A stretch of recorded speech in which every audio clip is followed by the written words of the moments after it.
Donc, pour ceux qui, donc vous êtes le premier TP, donc pour ceux qui éventuellement n'auraient pas suivi les aventures de ce serveur Discord depuis le début, je vais un petit peu profiter de cette séance. Ouais, Elisa, alors il se trouve qu'il y a déjà des gens qui ont eu des soucis comme ça marche mieux. Bah, sans doute le réseau 4G est meilleur que si vous êtes avec votre téléphone portable sur la 4G. C'est tout à fait une explication de pourquoi ça marcherait mieux, hein. Ah, bah alors là, du coup, je sais pas. Je sais pas. Mais bon, sinon, mettez le portable là. C'est pas mal d'avoir deux écrans, hein, parce que il y en a qui ont fait ça, ils écoutent, ils ont le son. Si le portable est pas trop petit, vous voyez quand même globalement ce qu'on fait. Et à ce moment-là, à côté, vous pouvez tranquillement taper. Ok, super. Merci Nina, voilà, c'est bien. Je vais bien commencer cette séance. Alors, pour tout le monde, comment ça se passe sur EADB, donc sur ce Discord? Donc, bah, vous êtes en principe tous des demi-dieux, je pense. Je vais quand même juste vérifier par précaution. Donc, on est sur les membres sont là, liste des membres. Alors, pardon, c'est pas là. Paramètres du serveur, on va aller chercher les membres, on va chercher le groupe 6. Groupe 6. Ouais, pas mal, pas mal, pas mal, pas mal. Ouais, c'est bon, nickel, super, très bien. Ah, il y a quelqu'un qui est resté simple mortel, on va le virer pendant qu'on y est. Allez hop, si déjà, membre, hop, qui c'est qui est resté? Nicolas. Point Nicolas est resté simple mortel. Hop. Ah non, voilà, groupe 6. Faut que je fasse attention. Voilà, maintenant c'est bien, corrigé. Ok, super. Donc, ce que l'on va faire, c'est que vous allez suivre le TP donc dans le salon vocal en même temps. Donc, je vais vous expliquer comment ça se passe. Je vais vous laisser un petit peu de temps pour travailler. C'est le TP le plus court, hein. Il est court parce que toute la configuration de votre ligne de commande qui a été faite en amont était censé faire partie du démarrage du TP si on avait été en salle de ressources informatiques. Donc je vous aurais expliqué un petit peu les concepts de Linux, comment vous auriez pu avoir une ligne de commande chez vous. Donc voilà, bah, ce temps-là, on a plus besoin de le prendre.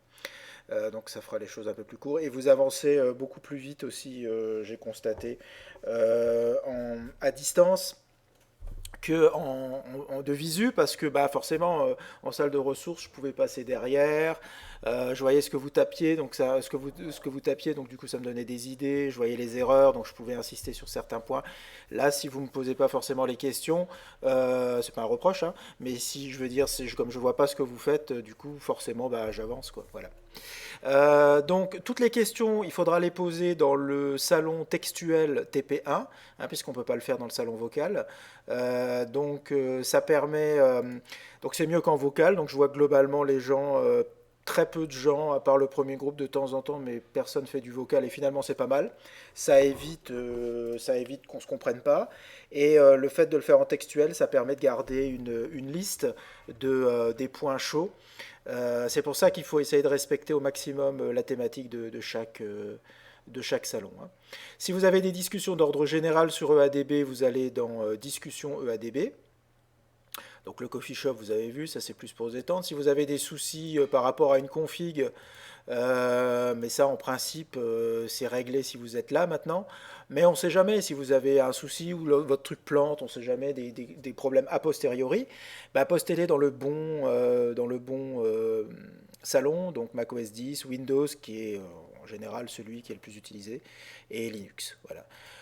Les cours magistraux, bah, vous avez vu ce matin pour ceux qui étaient là, c'est l'équivalent textuel du salon vocal, donc ça permet d'interagir s'il y a des questions. Et après, à chaque fois, un salon textuel pour chaque TP. Ok. Le truc bots, c'est voilà, je me suis amusé un petit peu à mettre en place des bots, donc ça permet d'avoir une. On peut faire des trucs très sérieux avec ça, hein. Je dis pas ça parce que c'est pas sérieux, mais on peut même demander à des bots de faire, j'ai vu, du machine learning. En fait, les bots, c'est des programmes informatiques où des fonctionnalités ont été programmées, et puis vous leur envoyez des messages, quoi, et du coup, ils font le taf. Et vous pouvez leur mettre des images, j'ai vu pour certains, et leur demander de faire des analyses de visage en machine learning, c'est assez sympa. C'est peut-être le futur de la bioinformatique, on ne sait pas. Peut-être qu'il y aura des trucs comme ça, il y aura le bot Blast, et on pourra lui demander. Bien. Alors, les TP, il va y en avoir 3. Je n'en aurais fait que 3 de toute façon. Mais encore une fois, parce que ça prenait un peu plus de temps et je pouvais plus interagir avec vous en, en salle de TP. Le premier groupe, qui est le seul groupe qui est passé réellement en salle de TP, ça a pris 4 séances parce que je crois, on s'est étalé sur les 4. Il fallait 4 séances pour faire correctement les trois topos. Ça n'empêche pas que vous allez trouver un quatrième TP en PDF avec son corrigé sur Moodle. Et ça, c'est pour les gens qui voudraient aller un petit peu plus loin. Il y a la commande SED. Alors, comme je l'ai dit ce matin, je trouvais que c'était une bonne idée de vous montrer comment marche cette commande SED parce que c'est assez sympa. Ça permet vraiment de entre autres choses, d'extraire des identifiants dans le but de faire plusieurs centaines de téléchargements. Donc je vous montrerai un petit peu ça, si ça passe bien en cours magistral à distance. Donc ce TP4 il n'est pas censé, je ne considère pas que vous devez savoir quelque chose là-dessus, mais ça intéresse certains. Il y a un truc qui intéresse beaucoup, c'est que vous allez voir que toutes les données, enfin, tout ce que l'on fait, on l'affiche, on fait que l'afficher à l'écran. À aucun moment on le stocke dans des fichiers. Et bah en fait, ouais.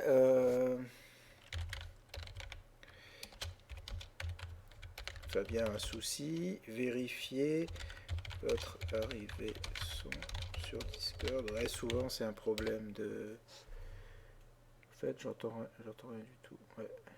Ok. Euh, Ouais, je disais quoi? Oui, je disais donc, il y a une chose qui est dans ce scène est un peu plus compliquée à écrire que grep. Un tout petit peu, c'est la syntaxe, mais il utilise aussi des expressions régulières, donc du coup, ça, vous le saurez. Il y a le fait de rediriger les données dans un fichier. Ça, c'est intéressant, parce que ça permet de... et je vous le montrerai du coup en cours magistral. Comme ça, vous l'aurez vu. Et si ça va un peu vite, ben, vous aurez ce TP. Voilà. Donc ça garantit de pouvoir... On éteint son ordi, on redémarre, on n'est pas obligé de tout refaire. On a les données qui sont sauvegardées. Euh, Bien, alors on va commencer. Donc juste les petites recommandations encore d'usage. Donc voilà le poly qu'on va utiliser aujourd'hui. Vous avez un rappel du lien, tout ça c'est sur Moodle. Vous avez le lien du corrigé qui est sur Moodle. Je vous demande de jouer le jeu. Euh, Il n'y a pas de problème, tout le monde aura la bonne réponse parce que je vais le faire en live, parce qu'il y a le poly, parce que globalement tout le monde y arrive, hein, même si personne n'a jamais touché, si des gens n'ont pas touché une ligne de commande. Le fait n'est pas, le but n'est pas de tant d'avoir réussi à taper la commande, c'est de comprendre pourquoi ça marche, pourquoi les erreurs que j'ai faites étaient des erreurs et ce que j'ai compris. Puisque, bon, on verra comment se passent les examens, mais les années précédentes, les gens se retrouvaient devant un QCM. Et il n'y avait pas d'ordi pour tenter, pour bidouiller, pour essayer de tâtonner pour trouver ce que peut faire une commande. Non, là, il fallait vraiment raisonner. Je vous donne une commande, elle ne marche pas, pourquoi? Plusieurs solutions. Il faudrait faire ça, quelle serait la bonne commande qui permet de le faire? Voilà, donc le but, c'est de comprendre ce qui se passe. Donc je rappelle tout de suite, et je le rappellerai plus TP2 et TP3. Il va y avoir deux difficultés dans ce que l'on veut demander à un ordinateur, et on va le demander en ligne de commande là. La première, c'est que vous aurez des exercices. Donc aujourd'hui, c'est très très simple, mais à partir de demain, ça va être des exercices un peu plus bioinformatiques. On voudrait compter les adénines d'un fichier PDB. On voudrait extraire que les gènes de tRNA-gly et les compter pour voir combien il y en a dans ce génome. Donc il va y avoir deux étapes. Une première étape, il faut que ce soit clair dans votre tête. Quelles sont les lignes qui me permettent de répondre à la question? On ne peut pas comme ça sortir une commande et puis croiser les doigts, ça marche pas. Non. Donc ça suppose qu'il va falloir observer le fichier. Donc ça aujourd'hui je vais vous montrer comment on fait. Aujourd'hui vous allez importer des données dans votre terminal et je vais vous montrer, il n'y a pas tout sur ce poly, hein. L'intérêt c'est que je vous apporte aussi des choses en interactif par la suite. Je vais vous montrer à la fin de ce que demande ce poly, qui est quand même assez rapidement fait, je vais vous montrer le moyen de contrôler le flux des données qui défilent sur votre Ah, il y a l'imprimante qui se lance, qui s'afficheront sur votre écran. Donc avec ces commandes-là, pour les prochains exercices, vous verrez le génome d'Escherichia coli, vous allez voir, c'est des milliers de lignes. Eh bien, il faudra contrôler le flux, regarder, se poser la question, ok, l'exo demande ça, quelles sont les lignes qui peuvent répondre à la question? Donc, il faudra faire parler votre cœur de métier. Hein. Faire parler votre cœur de biologiste, de chimiste, ok, moi je pense que ce sont ces lignes-là. Et après, donc ça c'est la première difficulté. La deuxième difficulté, c'est réussir à le transcrire correctement à l'ordinateur avec le langage que je vais vous apprendre. Et on peut avoir la bonne approche dans la tête, mais le mal exprimé à l'ordinateur. Alors, il y a une manière de mal exprimer qui fait que l'ordinateur va tout de suite, quand vous tapez une commande qui déconne, qui marche pas bien, ça peut faire ce genre de choses. Voilà, là vous savez tout de suite que ça marche pas bien, il n'est pas content, il vous dit quelque chose, donc là vous le savez. Mais il y a plus fourbe, ce sont des commandes qui marchent. Mais par contre, ça ne fait pas ce que vous auriez voulu que ça fasse. Vous avez mal transcrit le truc. Ça, c'est plus vicieux parce que, en général, quand on débute, on se dit ah ouf, ça marche, je suis content. Allez hop, je prends ce qu'il me donne. Mais faut derrière vérifier que c'était bien ça. Donc, faut un petit peu la confiance dans ces outils. C'est comme en science, comme en manip. La confiance exclut pas le contrôle. Donc, il faut toujours contrôler ce que l'on fait et non pas y aller comme ça à la YOLO en se disant allez hop, c'est bon. Ok. Bien. Alors, la ligne de commande, donc vous l'avez tous. En principe, en majorité, vous êtes sur le Ubuntu qui est fourni par Windows. Donc maintenant, Windows héberge un micro noyau Linux Ubuntu. J'ai lu que bientôt, ils sont vraiment très intéressés par cet outil qui plaît beaucoup. Et du coup, ils vont augmenter la rapidité, apporter plus de fonctionnalités, c'est sympa. Euh, donc, une ligne de commande. C'est le programme que vous avez là sur fond noir avec une invite de commande. Donc c'est le minimum est nécessaire et suffisant pour travailler efficacement. Donc qui je suis, parce que sur un ordinateur potentiellement on peut avoir plusieurs rôles. Il y en a un qui est particulièrement dangereux, c'est ce qu'on appelle l'administrateur de la machine. En principe c'est vous. Si vous avez installé chez vous, en salle de ressources informatiques, c'est quelqu'un de l'université. Et là, si vous passez sous ce rôle-là, eh ben, attention, vous pouvez faire des gros dégâts si vous ne savez pas ce que vous faites. En général, on travaille toujours sous un utilisateur non administrateur, comme ça, les seuls dégâts qu'on peut faire sont très limités, c'est genre, bah, comme vous feriez une interface graphique, ça arrive par erreur d'effacer des données, quoi. Mais c'est plus facile avec ce genre de choses, parce que on peut, avec une écriture très courte, demander l'effacement de 10 000 fichiers au lieu que pour sélectionner 10 000 fichiers dans une interface graphique, pour que on a le temps de se rendre compte qu'on est avec la souris en train d'essayer de sélectionner 10 000 fichiers et de les mettre dans la corbeille. Donc on se rend moins facilement compte des choses si on va trop vite et si on n'a pas trop l'habitude. Après, vous avez sur quelle machine vous êtes connecté. Ça fait que, en général, quand on travaille dans ce genre d'interface, on peut travailler sur 10-20 machines différentes, tout simplement parce que vous n'avez pas forcément tout au même endroit. Si je veux rapatrier ou si je veux... il y a des outils bioinformatiques que je n'ai pas installés, je peux aller avoir un compte à l'IGBMC par exemple, et là ils ont des jeux d'outils qui m'intéressent, alors je demande un compte là-bas, je vais là-bas, je travaille, et après j'envoie les données ici. Voilà, je peux aller au NCBI, je peux faire plein de trucs. Donc du coup, il faut faire attention parce qu'on peut, avec autant de fenêtres, en étant sur des endroits, des machines différentes, dont les données sont plus ou moins précieuses, eh ben, on peut, sans faire exprès, effacer, croyant qu'on est chez nous, physiquement sur l'ordi qui est ici à la maison, et en fait, on est en train de taper la commande dans la fenêtre où on est à l'autre bout de la planète, et là, on voulait surtout pas effacer. Voilà, donc c'est très important.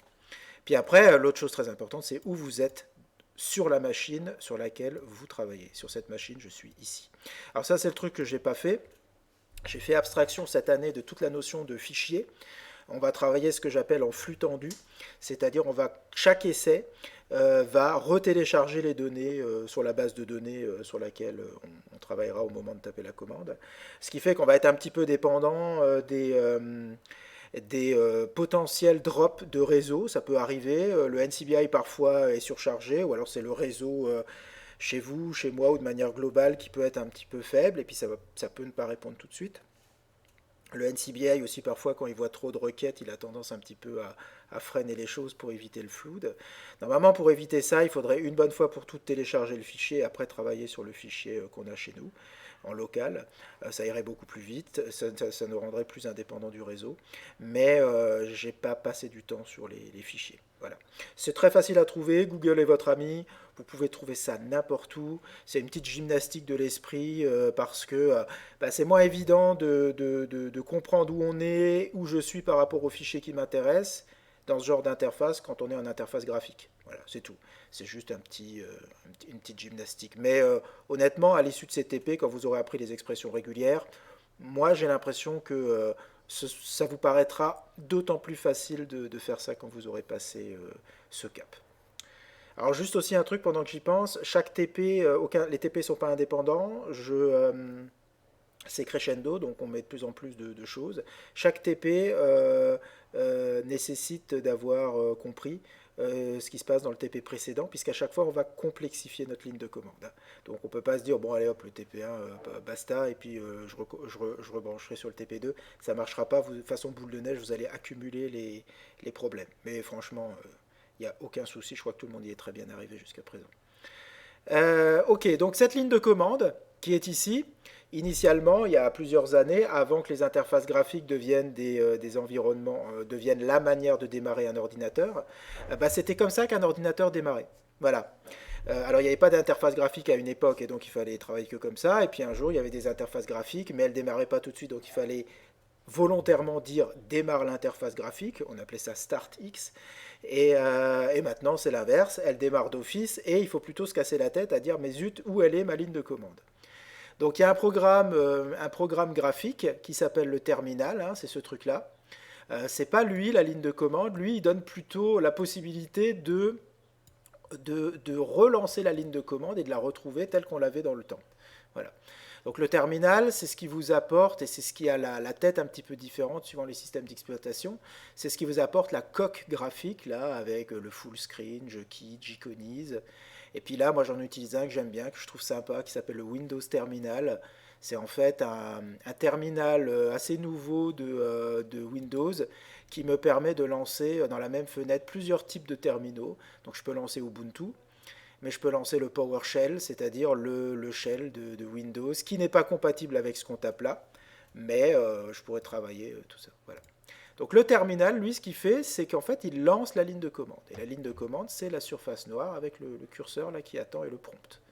Donc ce qu'on appelle la ligne de commande, alors j'en ai parlé un petit peu ce matin, ce qu'on appelle la ligne de commande, c'est tout simplement c'est le nom informatique de ces programmes, c'est le shell. Donc la coquille, alors voilà, pas ça, Unix, voilà, on va pas chercher du carbure, hop, mais c'est ce que ça veut dire, c'est la coquille, voilà, le shell Unix. Et le shell, c'est plus précisément une famille de programmes informatiques. Alors celui que vous utilisez, c'est le bash. C'est le nom maintenant, c'est macOS 10, Linux, utilise par défaut le bash, donc qui s'appelle comme ça, le Bourne Again Shell.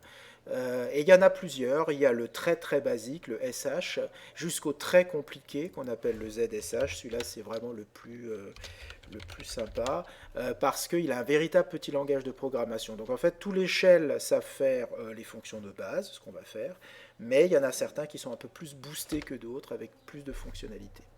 Alors si ça vous intéresse, il y a des bouquins entiers là-dessus pour apprendre le shell, pour apprendre le bash, et il y a de quoi faire. Hein. Je crois que ce bouquin, on a vu ce matin, il fait 360 pages pour apprendre, c'est déjà la 3e édition. Voilà. Ok, donc le shell, c'est vraiment ce programme-là. Et c'est ce programme informatique qui fait que quand on tape quelque chose et qu'on valide, eh ben, il essaye d'interpréter, d'où le nom d'interpréteur de commande. Voilà. Alors, ça paraît primitif comme ça, mais c'est la façon la plus efficace encore aujourd'hui de travailler, parce qu'il y a des tas vous allez voir, au début ça va vous sembler un peu pédestre, et volontairement dans ce poly, je ne vous apprends pas quelques commandes que je vous apprends à la fin de cette séance, pour justement que vous ayez un peu l'impression, oh là là, mais les données là, qu'est-ce qui se passe, elles me giclent à la figure, mais je peux rien en faire, je peux rien contrôler, c'est pas pratique. Et en fait, vous allez voir que c'est bourré de petites astuces, de manière de rendre ce travail extrêmement efficace. Cette interface est faite pour vous faire travailler le plus rapidement possible. Et vous pouvez tout configurer. Et si je devais vous montrer tout ce qui est possible, moi-même je ne connais pas tout, c'est un travail sur plusieurs années, c'est à l'expérience quoi que voilà. On peut tout configurer, tout se configure en fichier texte, donc on peut toucher à tout. Le principe du Linux c'est que c'est ouvert, donc vous pouvez tout configurer. Parfois ça peut être dangereux, vous pouvez casser des trucs si vous allez un peu trop dans des zones que vous ne connaissez pas. Mais voilà, on travaille de manière extrêmement efficace. Et le fait que l'interface soit minimaliste, il n'y a pas de pop-up, il n'y a pas de... Il n'y a pas de truc pour vous distraire, vous avez juste le minimum nécessaire et suffisant, ce qui fait que toute la surface de travail, c'est dédié exclusivement à votre travail, quoi. Vous n'êtes pas perturbé par autre chose. Bien. Alors, ok. Donc maintenant, je vais vous faire un petit peu je vais vous expliquer un petit peu comment ce poly fonctionne. Et puis après, je m'absenterai du vocal, je vous laisserai travailler un petit peu, comme j'aurais fait en salle de TP, et poser des questions sur donc le salon textuel TP1. Ça a l'avantage que si moi je la vois pas tout de suite, vous pouvez être aidé par des collègues qui savent mieux. Moi je trouve ça sympa. On retrouve un petit peu le truc qui fonctionnait bien. Enfin, on essaye de retrouver un petit peu le truc qui fonctionnait bien en salle de TP. Souvent, un étudiant l'explique d'une manière à un autre, peut-être plus où ça passe mieux que si moi je suis un peu trop technique, on ne sait jamais. Moi je trouve ça sympa de faire ça. Et sinon, moi je vois la question a posteriori et je peux expliquer. Et ça fait un suivi de questions pour les autres. Donc aujourd'hui, vous allez lancer vos premières commandes. Alors, on va tout de suite aller dans le jus. La première commande qu'on va taper, ça va être une commande utile. C'est une commande qui va nous servir tout de suite. C'est une commande qui télécharge des données si on lui donne une adresse web. Alors, toutes les commandes s'écrivent exactement de la même façon, présent, passé, à venir.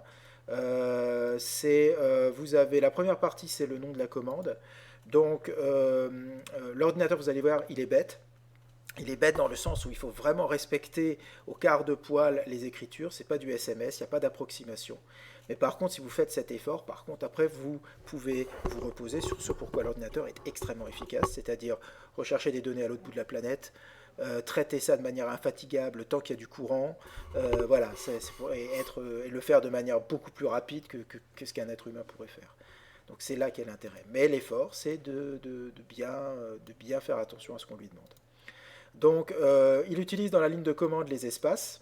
Donc, les espaces, c'est un moyen pour lui de savoir quand est-ce que je prétends que le nom de la commande est terminé. Ça veut dire que si je veux taper curl et que je me gourre et que je tape le cure espace L, et ben voilà, lui, il voit pas, il trouve qu'il y a un problème. Voilà. Donc les espaces, ça lui sert à découper la ligne de commande. Jusqu'au premier espace, il sait que tous les caractères doivent en principe correspondre à une commande qui doit exister sur la machine. Donc voilà, il vérifie, si elle existe, il la lance, et si après c'est la commande qui dit si vous l'utilisez bien ou pas. Alors, la manière d'utiliser une commande, c'est vous pouvez utiliser des options. Et comme son nom l'indique, ça veut dire que c'est optionnel, aucune option n'est nécessaire. Nous, on va utiliser cache une option tout de suite, mais je vais vous expliquer pourquoi. C'est pour des questions d'aisance, de visualisation des données. Donc les options, ça commence toujours par un tiret. Et il y a des commandes qui ont des centaines d'options. Alors je vais taper une commande fictive, Toto, et on les donne toujours en un caractère, les options. Vous allez voir qu'un peu plus tard, je vous donnerai une autre manière de donner des options, mais pour l'instant, c'est comme ça qu'on retient. Et si on veut donner plusieurs options, bah, il faudrait l'écrire comme ça, c'est-à-dire vous ne pouvez pas éviter l'espace, parce que si vous collez, eh ben, il croit que le tiret est une option, puisqu'il n'y a que le premier tiret dont il tient compte. Encore une fois, il est bête, mais il faut suivre sa logique. Là, le problème, c'est que quand vous utilisez une option, ça passe, mais quand vous utilisez 5-6, c'est un petit peu lourd. Donc il y a une autre manière de faire, c'est que vous collez tout. Voilà. Vous mettez un seul tiret et vous collez toutes vos options. Et là, du coup, les options, vous pouvez les mettre dans l'ordre que vous voulez, ça ne change pas grand-chose. En principe, ça ne devrait pas changer grand-chose. Voilà. Après, si donc il voit que à la suite d'un espace, il y a un tiret, l'ordinateur sait que ce sont les options. Et après, s'il trouve encore des choses derrière, eh bien, et que ça ne démarre pas par un tiret, eh bien, il sait que ce sont les arguments. Et suivant les commandes, ça dépend lesquelles. Il y a des commandes qui ne prennent aucun argument, il y a des commandes qui prennent qu'un seul argument, il y a des commandes qui peuvent prendre de 1 à n arguments, ça dépend.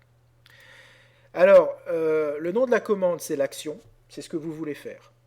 Est-ce que je veux télécharger des données? Est-ce que je veux effacer un répertoire, effacer un fichier? Est-ce que je veux créer un fichier? Est-ce que je veux me déplacer dans un répertoire? Voilà, ce sont les actions, le verbe, c'est ce qu'on veut faire. Ça, c'est obligatoire. Voilà, si vous ne dites pas ce que vous voulez faire, bah, du coup, ça ne sert à rien de taper une commande.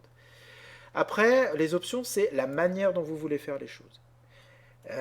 Donc la commande a un fonctionnement de base, mais on peut moduler cette manière de travailler. Et vous allez voir, j'utilise une commande qui s'appelle au cours de ces 3 TP qui s'appelle TR. Et cette commande, vous verrez ce que ça fait.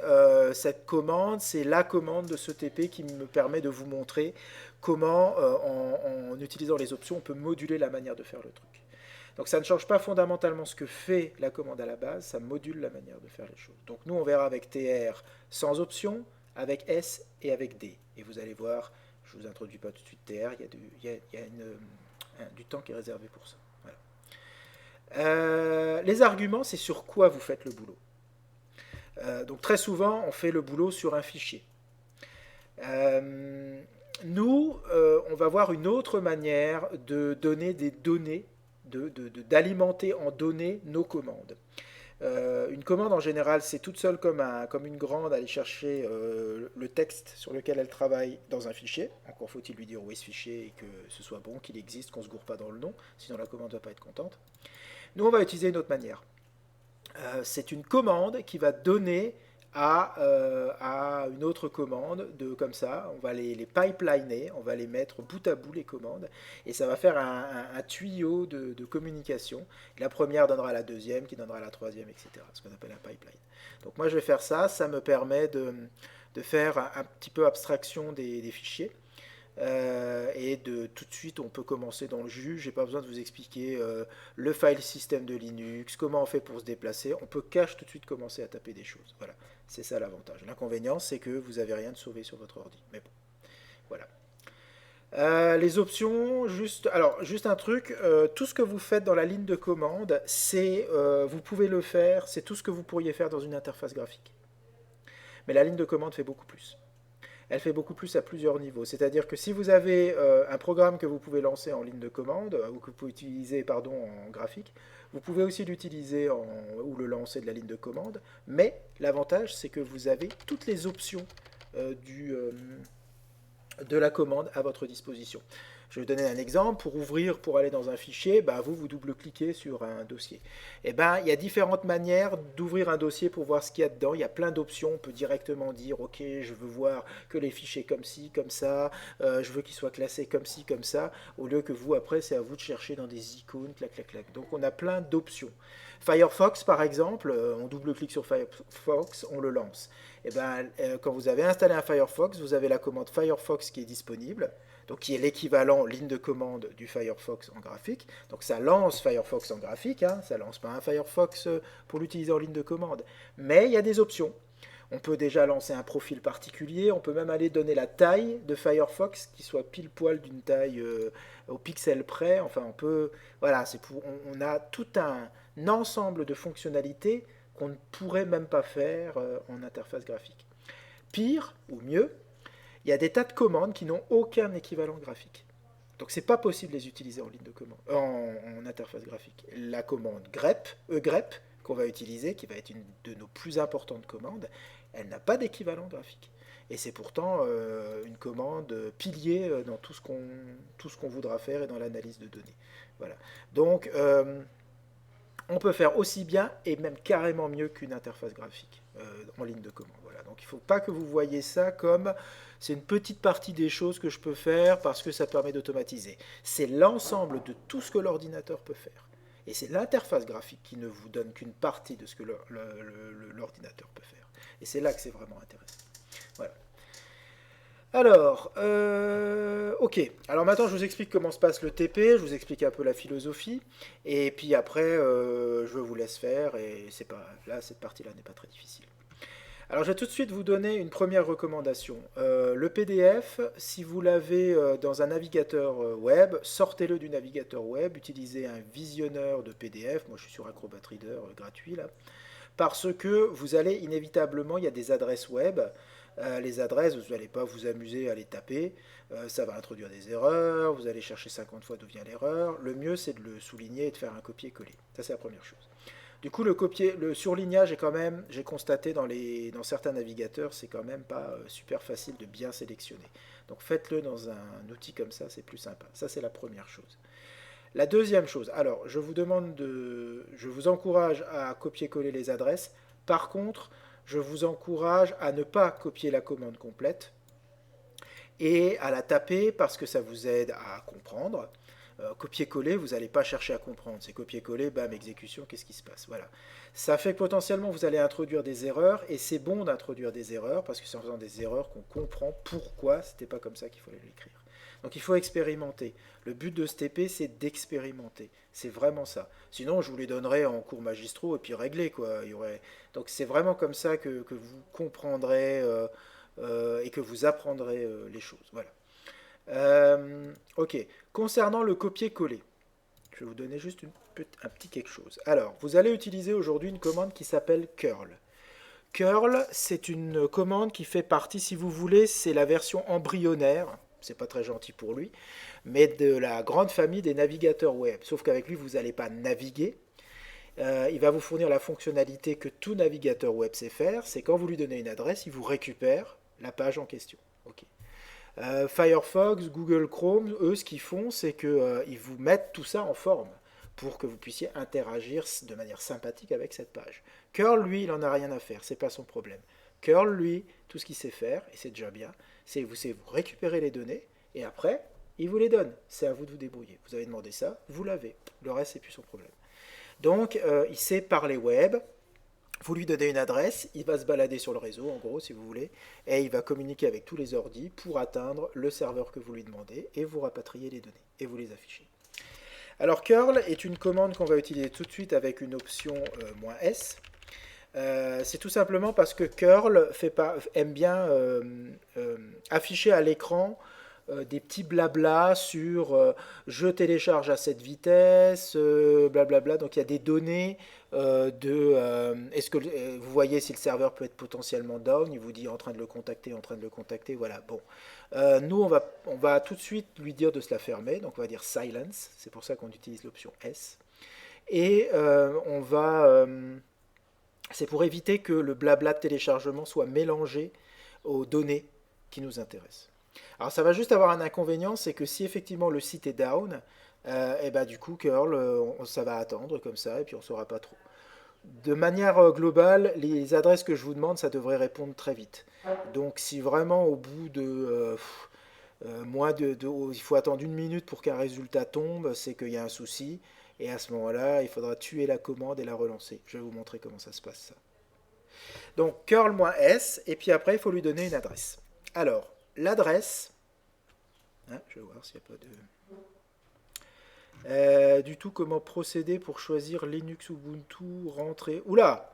Alors là, Lauriane... Oui, alors, Elodie, oui, c'est bon si vous avez le tilde, tout à fait. Ça veut dire que vous êtes dans votre home directory, vous êtes dans le répertoire chez vous. Et alors là, Lauriane, si l'étape 1 pour vous, c'est effectivement configurer une ligne de commande, oui, effectivement, je vous confirme que là, vous êtes... Ah bah non, demi-dieu, groupe 6. Qu'est-ce qui s'est passé, Lauriane? Pourquoi vous dites maintenant que je ne comprends pas du tout comment procéder? Dites-moi. Je ne comprends pas votre question, étant donné que vous êtes demi-dieu. C'est qu'en principe, vous avez... Ah, elle a eu son titre en plus. Ah oui, d'accord, ok. Normalement, Lauriane, ah, c'est vous que j'ai vu passer. Attendez voir en. Ouais, j'ai vu passer effectivement quelqu'un. Discussion EADB. Non, ça c'est Elodie. Je sais pas, ou alors vous étiez en Windows. Lauriane, oui, regardez Lauriane, vous avez réussi. C'est la même chose là. C'est ça qu'on est en train de faire. C'est dans cette interface, la route PC maison. C'est là-dedans qu'on va travailler. Vous n'avez pas loupé d'étape. Je reviens sur TP1. Lauriane Zin. Ouais, c'est ça, Lauriane, tout à fait. C'est bien. C'est très bien. Vous fiez pas à l'apparence du mien. Le mien qui est ici, il est un petit peu différent parce que j'utilise, mais vous avez plutôt ça. Voilà, vous voyez, c'est ça que vous avez avec le petit logo Ubuntu là. Moi, c'est pareil, j'ai un petit pingouin là, mais c'est juste que j'utilise un autre terminal, c'est-à-dire une autre coque graphique. Mais à l'intérieur, c'est pareil. Ça va? Ouais, ok, ça a l'air d'aller. Ok, super, je vous en prie. Alors, on va passer, donc je... Voilà, hop, alors ça on va chasser, voilà.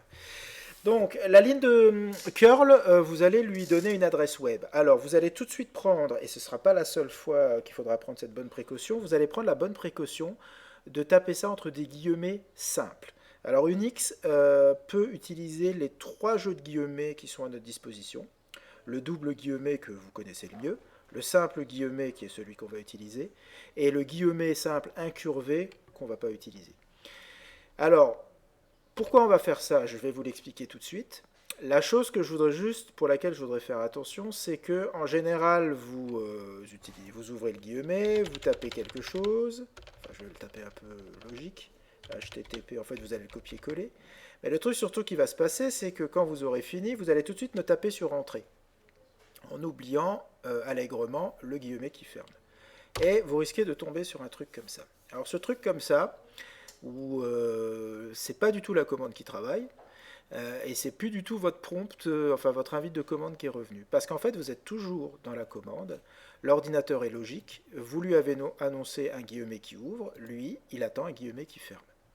Donc si vous ne l'avez pas, on pourrait continuer à taper la commande, mais je préfère pas que vous rentriez dans ce genre de prompt secondaire. Vous allez tuer la commande. Alors tuer une commande, c'est CTRL-C. Donc ça vous permet de récupérer le prompt. Du coup, la bonne habitude que vous allez faire, c'est de faire curl-s et vous allez tout de suite taper les deux guillemets, simple, et avec la flèche gauche, vous allez revenir entre les deux guillemets. Et ensuite, vous allez chercher l'adresse qui vous intéresse. Alors, je vais vous montrer pour le copier-coller comment ça se passe. Malheureusement, on ne peut pas hériter du super copier-coller pratique de Linux, parce que fondamental, à part ceux qui sont sous Linux, vraiment. Mais là, on est quand même sur un système Windows, donc on reste un peu, le copier-coller, on reste dépendant de ça. La manière de faire, c'est la chose suivante. Vous surlignez votre adresse, vous faites CTRL-C quand c'est surligné, vous revenez dans votre ligne de commande, vous laissez le curseur à l'endroit où il doit être, parce que c'est là qu'il va coller, et n'importe où, vous appuyez sur le bouton droit. Bam, voilà. Et ça vous fait votre ligne. Alors, maintenant, je vais juste vous montrer la petite subtilité, et ça c'est un problème lié au PDF, hein, c'est pas du tout lié à la ligne de commande. Si vous avez des adresses qui sont sur deux lignes, il ne faut surtout pas faire ça. C'est-à-dire qu'il ne faut pas tout prendre et coller. Parce que si vous faites ça, vous allez vous retrouver avec, je vais vous montrer, hop, pardon, j'ai pas fait CTRL-C, trop l'habitude des autres, donc je reviens là, hop, je fais ça, et là, je colle. Voilà. Et en fait, ce qui se passe, regardez, c'est qu'il a copié la première partie de l'adresse jusque là, et il a validé la commande, parce qu'en fait, il y a une espèce de retour à la ligne là qui lui fait valider la commande. Sauf que l'adresse est tronquée, donc ça ne marche pas. Et après, hop, quand l'invite est revenu, il a copié la deuxième partie. Donc il ne faut surtout pas faire ça. Donc je vais vous montrer. Ce qu'il faut faire, c'est le faire en deux temps. Donc on va revenir sur notre curl-s avec les deux cotes. Vous surlignez la première partie tranquillement, sans déborder. Vous faites CTRL-C, vous revenez là, bouton droit. Vous touchez à rien, le curseur il est au bon endroit. Vous revenez ici, vous surlignez la deuxième partie, CTRL-C, et vous revenez ici, bouton droit. Voilà. Et du coup, ça vous fusionne les deux parties. Donc ça, c'est nickel. Voilà. Alors, pourquoi faut-il enfermer les adresses entre simples guillemets? C'est pour les protéger. Parce qu'en fait, ces adresses, notamment celle-ci, sont très riches en ce qu'on appelle des caractères spéciaux. le point d'interrogation, le et commercial, voilà, il y en a plein, des caractères non alphanumériques. Et vous allez voir que certains d'entre eux, vous allez l'apprendre au cours de ce TP, c'est ce qui va faire la force et l'intérêt de Unix, c'est qu'il y a des caractères que vous n'avez pas l'habitude d'utiliser beaucoup, que là vous allez utiliser parce ils vous permettent de donner des ordres très puissants à l'ordinateur. Ils ont un sens que j'appelle magique, on appelle ça en fait des métacaractères. Et on ne voudrait surtout pas que dans l'adresse, la ligne de commande s'en empare en croyant qu'on essaye de lui demander des choses un peu sioux, ce qui n'est pas du tout vrai. Donc on lui dit, bah écoute, l'adresse, tu la touches pas, elle doit rester comme ça, donc vous la protégez. Donc les guillemets, ça vous permet de protéger vos adresses. Voilà, et vous verrez qu'on le fera encore pour autre chose. Alors la logique du TP maintenant est la suivante. Je vous demande de voir comment vous pouvez afficher, comment vous injectez des données du web dans cet environnement de travail. Parce que le but, c'est qu'il faut une première commande qui va nous chercher des données sur lesquelles on voudrait travailler, pour après enchaîner avec des commandes qui vont travailler sur ces données que curl est allé chercher. Donc je vous demande, je commence avec vous avec quelque chose qui est plutôt de la vie de tous les jours, donc la une du monde, comme ça vous voyez un petit peu comment ça se passe, le RSS feeds dont j'ai un peu parlé ce matin. Et après, rapidement, je vous dis, bah voilà, si la commande s'écrit comme ça, comment vous feriez maintenant si je vous donne d'autres adresses pour afficher la structure 3D de la RNTF, l'interleukine 4 de souris, voilà. Et là, des trucs un peu plus compliqués. Et on va sauter de banque en banque. Donc là, on va aller aux États-Unis, la PDB, là, on va aller en Suisse, le Swissprot, là, on revient aux États-Unis, Genebank. Voilà. Après ces adresses, regardez-les un petit peu et regardez comment elles sont construites. Il y a une logique. Si là je vous dis qu'on télécharge le fichier qui s'appelle 1EHZ, bah tiens, le 1EHZ, il est là. Hop là, pardon. Voilà, hop. C'est ça quand on a. C'est un lien cliquable. Donc, du coup, dans une deuxième partie, je vous donne plus rien. Je vous dis juste, bah voilà, maintenant téléchargez-moi le fichier de PDB-ID, ça, et c'est la structure 3D de l'aspartyle tRNA synthétase de Pyrococcus. Donc le but, c'est que vous vous rendiez quand même compte que quand vous avez un EHZ dans l'adresse et quand vous avez changé pour ça, bah, c'est pas les mêmes données qui s'affichent à l'écran. Il faut un petit peu les regarder quand même, hein, c'est quand même ça le but. Moi, je vous entraîne pas aujourd'hui juste sur le fait de taper des adresses en copier-coller, vous voyez, c'est un peu plus, voilà, il faut apporter un peu plus de substance quand même. Même chose pour Swissprot, hein, donc ça, bah là je vous dis, bah maintenant on voudrait la ribonucléase H1 humaine. Puis regardez-les ces données, même si vous n'avez pas vraiment de but, les buts vous les aurez en TP2 et TP3, ça je vous garantis, puisque là vous serez un petit peu obligé de regarder ce qui se passe, puisque je vous poserai des questions précises dont les solutions se trouvent cachées dans ces fichiers. Voilà. Après, je vous demande de changer l'identifiant de l'article PubMed, et après, je vous demande de rester génome d'Escherichia coli K12 au format GenBank, mais de changer juste le format, de passer de GenBank à FASTA. Voilà. Le fichier qui est là, c'est le plus volumineux. C'est aussi celui qui va nous permettre de faire les exercices les plus variés, parce qu'il y a pas mal de choses sympas à faire là-dessus. Et en TP3, tout à la fin, on va faire l'exercice le plus compliqué, qui va synthétiser un petit peu tout ce que l'on a vu. Et je vous le dis tout de suite, comme ça vous voyez un petit peu à quoi vous allez arriver. Vous allez arriver à une commande qui va vous permettre d'extraire le protéome d'Escherichia coli dans le but de chercher dans chaque protéine des séquences de 4 peptides inversement répétés. Donc un peptide répété de 4 mais inversement. Et entre ces répétitions, il peut y avoir n'importe quoi comme résidu, comme aminoacide. L'important, c'est de trouver deux bornes, deux peptides de 4, mais qui sont répétés de manière inverse. Voilà.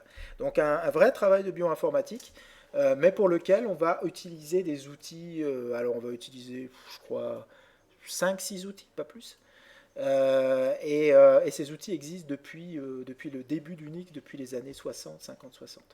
Donc, mais c'est les ordres que vous allez leur donner. Ce sont les ordres, la manière dont vous allez dire à ces outils quoi faire et comment vous allez les faire communiquer. C'est ça qui va faire que ces outils vont faire de la bioinformatique. Parce que on va faire de la manipulation textuelle, et aujourd'hui, et sans doute encore pour très longtemps, même s'il y a l'imagerie, la microscopie, tout ce que vous voulez, il y a la bioinformatique, c'est énormément de recherche textuelle. Alors évidemment, si le cahier des charges bioinformatique, c'est de dire qu'il faut faire de l'alignement de séquences, ça, ce sont des tâches beaucoup trop spécialisées. Il faut créer des outils. C'est pour ça qu'il y a d'autres outils qui ont été créés. Mais je tiens à attirer votre attention sur le fait que même si vous devez un jour utiliser BLAST ou ClustalW, ce sont des outils qui se combinent aux autres de la même façon qu'on va le faire nous pendant ce TP. Clustal, Blast ne seront que des outils supplémentaires, plus spécialisés, qu'on pourra faire communiquer avec les outils qu'on verra pendant cette semaine. Par exemple, une sortie de Blast ou une sortie de Clustal W pourra se manipuler avec les outils grep, tr, tels qu'on l'a vu. Donc ça peut vous servir pour même interagir avec les données d'outils plus spécialisés. Mais dont nous, on n'utilise pas des outils bioinfo, on va juste bêtement, entre guillemets, chercher des données déjà précalculées qui sont stockées sur les bases de données. Voilà. Donc c'est une introduction qui est un peu longue, mais bon, c'est le premier TP, et puis j'ai un peu de temps pour ça. Donc je vais vous laisser travailler. N'hésitez pas à faire. Il faut faire. Vous ne pouvez rien casser. Donc si votre commande est bloquée, c'est CTRL-C. Voilà. Alors maintenant, je vais vous montrer encore une dernière chose. J'y pense maintenant. Regardez.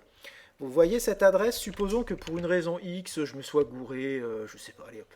On va dire que ce n'est pas PubMed que j'ai tapé, mais c'est PubMe pour une raison X. Voilà, je fais ça. Alors, j'ai une réponse du NCBI qui me dit database PubMe connaît pas. Voilà. Alors, maintenant vous vous dites ah ouais d'accord ok donc il faut que je retape tout ça juste parce que j'ai oublié le D. Eh bien non. Une des habitudes que vous allez prendre, une des petites astuces que je peux vous donner, c'est que vous avez chaque commande que vous tapez est enregistrée dans un historique de commandes. Donc, vous avez un millier, enfin on peut configurer, je crois que c'est un millier des dernières commandes tapées qui sont enregistrées, qu'elles aient fonctionné ou pas. Donc vous pouvez rappeler vos commandes avec la flèche vers le haut. Donc là par exemple, je voudrais retaper cette commande, mais je n'ai pas envie de refaire le copier-coller. Puis vous allez voir en TP2, TP3, s'il faut rappeler des commandes qu'on loupait parce qu'il y a eu une typo, bah, c'est des commandes un peu qui peuvent être un peu longues au bout d'un moment. Donc vous faites flèche vers le haut. Et avec la flèche vers le haut, alors moi évidemment j'en ai plus que vous, hein. Vous débutez en principe, vous n'avez pas un gros historique. Mais avec la flèche vers le haut, vous pouvez rappeler vos commandes. Donc je vous montre, j'aurai un petit coup pour rappeler la dernière, puisque c'est la dernière qui a posé problème. Voilà. Flèche gauche-droite pour se déplacer dans la commande. Je rajoute ce qu'il faut là.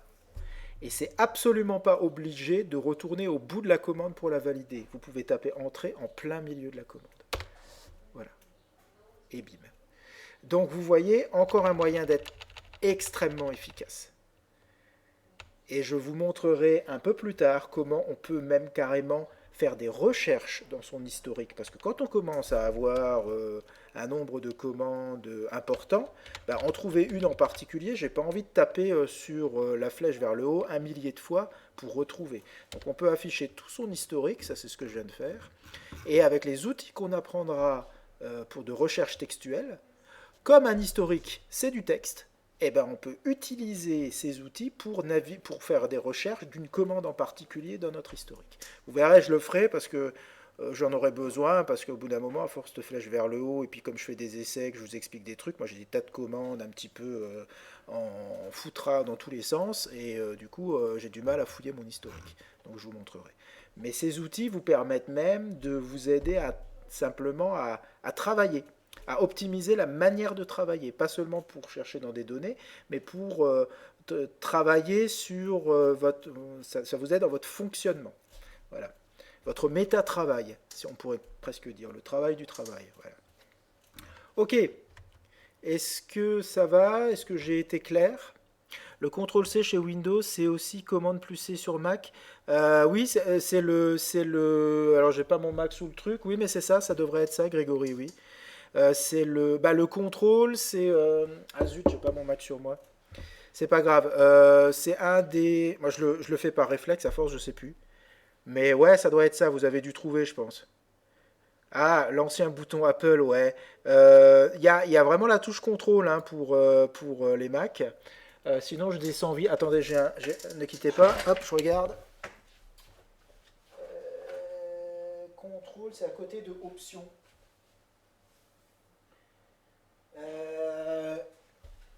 Il y a non, la commande, c'est celle qui est à gauche de l'espace. Et en fait, après, vous avez l'option et après, vous avez contrôle.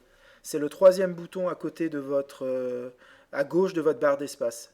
Il y a vraiment un contrôle, c'est le même, c'est CTRL-C. Contrôle reste contrôle. Les deux autres sont particuliers. Voilà, vous y êtes arrivé? Ouais, c'est bon? Ok. Ah, Nina, le son saute beaucoup, oui, c'est vrai. Vous avez le son qui saute. Comment était le live, le stream? Ça, c'est bien? Ouais, après, le problème, c'est que... Ouais, ça saute. Ah, attendez. Alors, je vais peut-être laisser mon... C'est pas impossible que j'ai laissé mon téléphone. Ça dépend des phrases. Ouais, parfois, je dois parler sans doute un peu trop vite. Et donc, le flux... Alors, ce qu'on va faire, c'est que je vous laisse travailler. Mais ça va, c'était compréhensible? Vous pouvez vous lancer dans le travail? Ok, je vous laisse vous lancer dans le travail. Pendant ce temps, je vais déconnecter mon téléphone parce que avec toutes ces histoires de cloud, souvent ils prennent sur la bande passante. Et comme vous avez constaté, je suis vraiment au fin fond de la campagne. Voilà. Bon, après, ça peut aussi être dépendant parfois de chez vous, s'il y a des choses qui se passent chez vous. Mais bon, si c'est plusieurs personnes, ce serait plutôt chez moi, quoi. Allez, à tout de suite. Bon boulot. Alors, vous avez déjà fini? Je vois, certains? Tout le monde? Ouais, faut attendre du coup, hein. Oui, oui, oui, oui, oui, oui, oui. Bah d'accord, ok. Vous méritez votre titre de demi-dieu alors. Donc, il n'est pas très difficile ce TP, hein, ça se passe bien. Je vais quand même vous montrer un certain nombre de petites choses. Ça va? Est-ce que tout le monde est ok pour que je corrige? Ouais? Ah, zut, bah là Nina, je sais pas trop comment vous aider parce que si les autres m'entendent et pas vous, est-ce que ça va mieux déjà au niveau du flux? Est-ce que c'est pas coupé ou des choses comme ça? Au bout de tes oreilles. C'est très... Ah oui. Bah, moi je dirais, Nina, ça vient, il y a peut-être un effet qui vient aussi de votre côté. Ok, bon, bah c'est bien. Super. Bon, Nina, je suis désolé. Non, là je parlais plus, là. Non, non. Non, là maintenant je parle, ouais. Je pense qu'il doit y avoir un petit effet de chez vous aussi, je sais pas. Ah, c'est quoi comme type de fichier GB Wisparts? Alors, GB Wisparts, bah, je peux reprendre un petit peu. Vous étiez ce matin au cours magistral, Grégory? Peut-être, je sais pas. Non? Oui. Euh, Quand vous êtes sur, mais je le dis pour tout le monde, hein, comme ça c'est bon.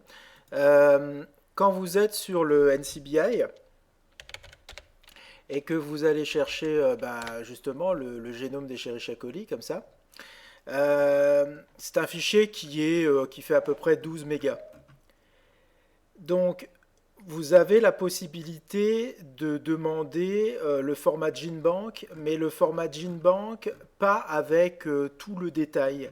Notamment toutes les séquences protéiques, vous pouvez demander les annotations, mais vous n'aurez pas les séquences protéiques parce que ça prend du volume. Et si vous voulez, donc ça c'est GB.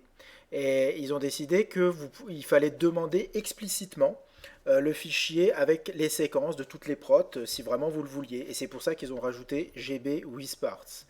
D'ailleurs, je vais vous montrer. Je vais juste voir s'il y a des questions. Je vais vous montrer. Si vous faites juste GB, alors je l'ai ici, mais je vais le récupérer comme ça. Voilà, je vais juste faire ma fenêtre comme ça. Voilà. Ça c'est GB with parts. Maintenant, je vais juste vous montrer ce que ça fait GB. Et bah, je ne vais pas vous le montrer, je vais pas tout de suite révéler le truc que je voulais vous montrer. Voilà. Vous voyez? De toute façon, c'est très court. Ça, c'est vraiment le GB tout seul. Bah, c'est l'équivalent de ce que l'on a par défaut sur la page web. C'est-à-dire, ça s'arrête ici à config join. Bla, bla.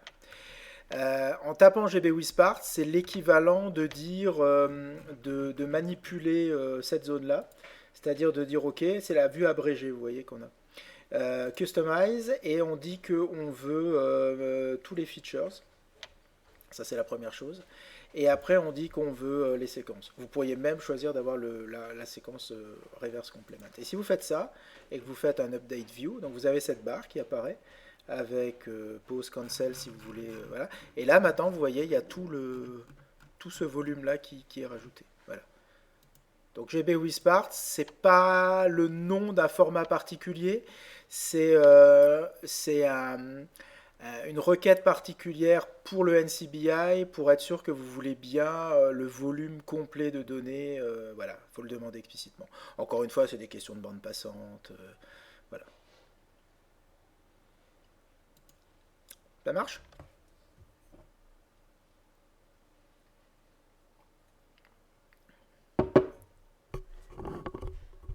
Ok, super. Alors, ouais, j'attends peut-être Elisa, qui aurait peut-être une question. Si on veut juste la partie abrégée. Oui, c'est ça, exactement. De la même façon que vous avez constaté avec les exercices, que vous, si vous le vouliez tout changer et avoir le format FASTA, il fallait enlever GB with parts et mettre FASTA à la place. C'était ça le but de l'exercice. Et là, effectivement, vous mettez juste GB. C'est ce que j'ai fait là. Si vous regardez, j'ai juste mis GB à ce niveau-là. Une fois qu'on a compris comment ça marche, on peut se passer d'un navigateur web. Et c'est le but, hein. Le but à un moment donné, c'est il faut tout pouvoir faire de cette interface-là. Il faut se dissocier de l'interface graphique, sinon on perd l'avantage de l'automatisation. Ouais. Avec le curl-s de la page du monde, il n'y a pas moyen de l'afficher lisiblement ensuite. Ouais. Alors ça, ce serait une mise en forme qu'on pourrait imaginer faire. Alors moi, ce que je vous recommande, c'est un reformatage que vous proposez. Avec les outils qu'on va voir, on pourra, vous verrez qu'à un moment donné, sur le dernier exercice, je vous fais faire un reformatage d'une partie des séquences protéiques de GeneBank. On les reformate, on enlève les espaces, on rajoute des retours à la ligne, voilà. Là, ce sera un peu la même chose. Ce qui donne l'impression que c'est pas bon, bah, c'est qu'en fait tout est sur une seule ligne et les RSS feeds se destinent en fait à des programmes informatiques, donc qui sont pas trop embêtés par ça. Mais effectivement, moi ce que je vous alors moi je vous recommande la chose suivante. Pour l'instant, on laisse votre question en stand-by. Et parce que je pourrais vous donner quelques petites approches, mais je vais utiliser des manières de faire qu'on n'a pas encore trop vues. Et on voit si TP2, TP3, surtout TP3, vous me ramenez cette question, vous essayez de le faire vous-même, et puis à ce moment-là, on essaye de voir ça ensemble en petit exercice bonus. Ça va? On fait ça, Fabien? On attend jusqu'au TP3? Ok, super. Alors, donc, je sais pas si vous êtes d'accord, mais bon, ok, c'est pas mal. Mais finalement, tout ça pour télécharger une page web et avec l'inconvénient de ne pas avoir la mise en forme, autant utiliser notre Firefox finalement ou notre Google Chrome. Et ce qui est embêtant, c'est que bah, quand vous avez ce genre de choses, qui est quelque part par là, hop, hop, hop, hop, hop, alors j'ai pas envie d'utiliser tout de suite la manière de le faire, voilà. Voilà, et quand vous avez ça, bah, vous avez sans doute constaté que, voilà, donc vous vous retrouvez avec ça. Bon, super. Alors là, si vous ne savez pas comment faire, bah là, vous pouvez faire CTRL-C. CTRL-C, ça tue la commande. Donc du coup, bam, vous arrêtez le flux. Mais évidemment, le but du jeu, c'est pas... imaginez par exemple que j'ai envie de voir le début du fichier. Parce que je me dis, bah ouais, mais stop, mais ça ressemble à ça pourrait être Bacillus subtilis, enfin je sais pas, je raconte une bêtise, mais qu'est-ce qui ressemble plus à un fichier d'annotation génomique qu'à un autre fichier d'annotation génomique? Donc moi j'aimerais bien voir déjà si c'est le bon fichier. Alors je pourrais utiliser l'ascenseur, hein, mais manque de bol, bah ouais, mais manque de bol, un ascenseur, ça a une limite. Et on a dépassé largement la limite. Alors si le but du jeu c'est de taper ce truc et tout de suite faire un CTRL-C plus rapide que la machine pour choper le début, je crois qu'il ne serait pas super pratique cet environnement. Donc en fait il faudra avoir des moyens de contrôler le flux de l'information. En tout cas au début, quand on veut concevoir notre commande. Parce qu'il y a toujours une phase où on commence par prototyper une commande. On choisit un fichier et on regarde les lignes qui nous intéressent, on construit notre commande, on regarde si ça réagit comme on veut. Après, on s'en fout, on le lance sur 1 million de fichiers. La commande, on l'a dit, ben voilà, pour 1 million de fichiers, vas-y. Donc là, on lance en production. Mais au départ, il faut un petit peu regarder, quand on est en train de construire nos instructions, il faut avoir un fichier et regarder, voir quelles sont les lignes qui m'intéressent, comment elles sont structurées, et tout et tout. Donc ça veut dire qu'à un moment, il faut contrôler l'information. Donc cette information, on va la contrôler de la manière suivante. Curl, lui, ne vous donne pas la possibilité de contrôler le flux de l'information. Il télécharge et puis il vous balance tout à la figure. Donc ce qu'on va faire, c'est qu'en fait, on va demander à curl non pas d'afficher les choses à l'écran, mais on va lui demander de donner ce qu'il a téléchargé à une autre commande qui, elle, par contre, ne sera pas téléchargée, mais elle va nous apporter l'avantage de modifier le flux de l'information, de faire des choses sur ces données. Alors la manière de faire ça, pour mettre deux commandes en communication, on les met ce qu'on appelle en pipe. Donc il faut taper, à la suite d'une commande, il faut taper le pipe. Le pipe, c'est la barre verticale que vous faites avec Altground 6 sous Windows, et sous Mac, c'est la touche L avec contrôle, je ne l'ai plus là sous les yeux, je ne sais plus. Alt Maj L, voilà, c'est ça. Un truc comme ça, hein. Ça, c'est sous Mac, Grégory, hein, c'est ça? Ouais, c'est ça. À force, si j'ai un clavier, je vois le placement des doigts, mais là, par cœur, je ne sais pas du tout comment c'est. Voilà, donc vous faites le pipe, et après, vous enchaînez une autre commande derrière. Alors, quand vous faites ça, ce qui va se passer... Alors, je voudrais juste vous regardez une première avec moi, et puis après, je vous donnerai des petites colles, comment vous feriez maintenant pour faire ceci et cela. Alors, la commande à qui on va donner ça, c'est une commande qui s'appelle WC, ça veut dire Word Count. Très souvent, les commandes, quand c'est possible, c'est des acronymes de ce que ça fait. Et WC, c'est une commande qui compte sous Windows, pardon, c'est Alt, alors Elodie, c'est Alt Ground, c'est-à-dire c'est le Alt qui est à droite de la barre d'espace, et vous appuyez sur la touche 6, et ça vous fait le pipe.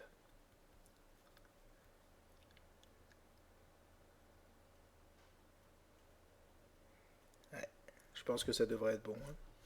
Ok, de rien. Donc on fait...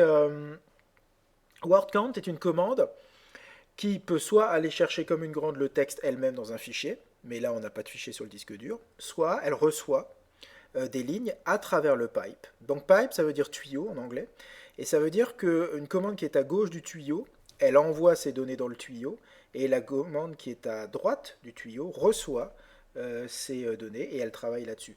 Donc on combine des commandes. L'avantage de faire ça, c'est que vous pouvez faire une espèce de super commande. Là, on a une super commande qui fait la combo de téléchargement et de comptage. Donc word count, par défaut, sans option, ça compte les caractères, les mots et les lignes. Donc on va demander à word count de travailler sur les données de curl. Alors regardez ce qui se passe. On valide. Et là, il y a un truc auquel il faut vous habituer. C'est pas cassé, c'est pas planté, rien du tout. C'est que le résultat ne peut pas sortir tout de suite parce qu'il faut d'abord que curl télécharge tout. Une fois que c'est téléchargé, il faut qu'il le donne à WordCount. Et c'est seulement quand WordCount aura fait son travail que le résultat de WordCount va sortir. Donc on voit le résultat de la dernière commande qui a travaillé sur, ce que lui a donné la précédente, qui elle-même a travaillé sur ce que lui a donné la précédente, etc. Voilà. Alors c'est là qu'il peut y avoir un glitch dans le sens où si le site, on tombe mal et puis le site répond pas bien, eh bien on reste un petit peu comme ça. Voilà, nous ça va, c'est fait. Donc vous avez quand même 203 573 lignes, c'est pas mal, 698 096 caractères, mots, et 12 millions de caractères. En gros, le nombre de caractères, c'est vos octets. Donc vous avez un fichier de 12 mégaoctets. C'est pas totalement vrai ce que je dis, parce que les milliers dans les binaires, c'est du 1024, c'est pas du 1000. Mais à la louche, vous avez 12 mégaoctets. Donc le nombre de caractères, un caractère c'est codé sur un octet aujourd'hui. Il faut 8 bits pour coder un caractère parce qu'on code des tonnes de choses maintenant, pas seulement les quelques lettres de l'alphabet, mais on code tous les caractères de l'humanité, arabe, asiatique, et puis aussi les emojis. Donc voilà, donc il faut beaucoup de bits de données pour avoir toutes les combos possibles. Voilà, vous avez 12 millions. Voilà, c'est comme ça que ça marche. Alors, vous pouvez ne pas mettre un espace de part et d'autre du pipe, parce que le pipe est un caractère de séparation aussi. Donc, si vous collez tout, il n'y aura pas de problème, il n'y aura pas de confusion. Il verra bien qu'il y a la commande curl et word count derrière. Mais moi, je vous recommande de mettre un espace avant et après, parce que ça rend quand même l'écriture plus lisible. Okay. Alors, maintenant, je vais vous laisser trouver la commande vous-même. Quand on a beaucoup de fichiers, ce serait dommage si nous on est intéressé que par les lignes. Donc faire compter les caractères, les mots, Même si c'est que sur un fichier, mais si on en a 1 million, ça fait des comptages pour rien, dont on s'en fout un petit peu. Donc moi je voudrais maintenant que vous fassiez cette commande qui ne compte que les lignes. Et pour compter les lignes, c'est une option. Donc on va changer la manière dont WC fait le travail. Il va continuer à compter, mais que les lignes. Il va nous donner que les lignes. Donc si je vous dis que l'option, c'est un petit L, un L minuscule pour lines, comment vous écririez maintenant la commande pour que ça ne sorte qu'un chiffre, celui des lignes? Voilà. Je vous laisse trouver ça.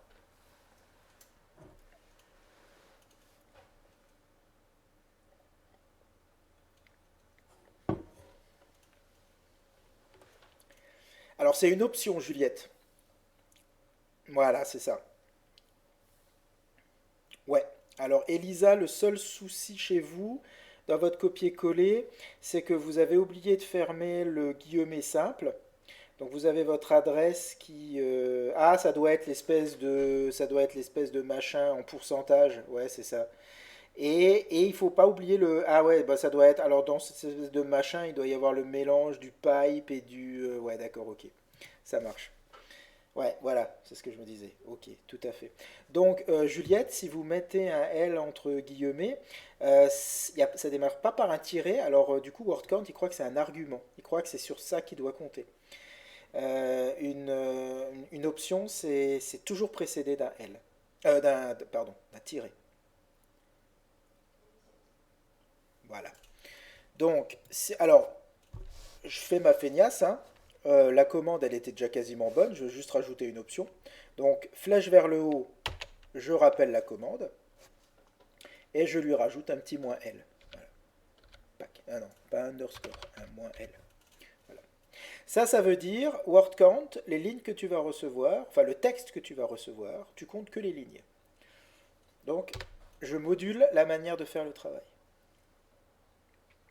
Donc, je pense que d'ici que ça arrive chez moi, vous avez, voilà, 203 573. Ça marche? Ça marche pour tout le monde? Euh, alors maintenant je vais vous... Ok, ça c'est pas mal, mais ça nous permet absolument, ça nous donne des stats sur le texte, on va dire, des stats si on peut dire, du comptage du texte. Ça nous donne une idée du volume que l'on est en train de traiter. Mais par contre, moi ce que j'aimerais bien maintenant, bah, c'est pouvoir un petit peu voir ces données et comprendre si c'est les bonnes. Alors on va faire deux choses maintenant. On va regarder l'entête du fichier pour être sûr que bah, il n'y a pas d'erreur, hein, c'est bien Echerichia que ce numéro-là, parce que jusqu'à présent vous avez été obligé de me faire confiance, hein, mais est-ce que ce numéro-là, c'est bien le numéro de Echerichia coli K12, voilà. Donc on va vérifier ça. Donc ça, c'est les premières lignes du fichier le montrent. Encore faut-il être capable de contrôler le flux pour qu'il ne montre que les premières lignes. Et ce qu'on va faire aussi, c'est qu'on va vérifier que le fichier est complet. Dans un fichier de GenBank, quand c'est la fin, ça termine par un double slash. Donc on voudrait voir la fin. Alors pour faire ça, vous allez utiliser deux commandes. Une première commande qui va s'utiliser en pipe, qui va prendre les données de curl et ne va laisser passer, ne va afficher que les 10 premières lignes. Tout le reste, ça va partir à la poubelle et ça va nous rendre notre invite de commande. Et la deuxième commande, c'est celle qui va afficher les 10 dernières lignes.